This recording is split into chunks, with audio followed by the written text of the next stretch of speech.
আপনি মনে করেন আপনার মার মায়া বেশি, আপনার জন্য না। আপনার মায়ের মায়া আর আল্লাহর মায়া আকাশ পাতাল পার্থক্য। মায়াডারে আল্লাহ 100 ভাগ করছে। কয় ভাগ? 100 ভাগ। 100 ভাগ কইরা, এই আমজাদ ঘুরে বসো, আমার দিকে ঘুরে বসো, হাইবে ঘুরে বল।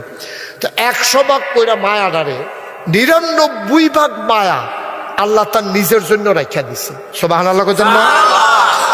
কথা কন না, তোর ইচ্ছা একজনের পর একজন।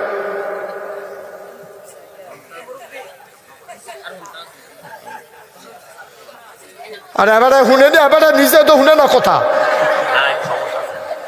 হ্যাঁ লইজে তো এবারে শুনে না তো, এবারে মাইক বিচারি কিন্তু। হ্যাঁ সবাই কোনা আমিন। সাউন্ড কি বাড়াই দিলে বালা, নিকেরকিরি করে দিলে কি বালা? আমরা মজা করে শুনতে আসি, আস্তে আস্তে ধীরে সুস্থে, কোনো তাড়াহুড়া নাই। এমন না আমরা হাতে গিয়ে সেটা সাহেব বাজারও যাই কেন, এর আমরা মনে হচ্ছে যে ফজরের আজানও দিতে পারি।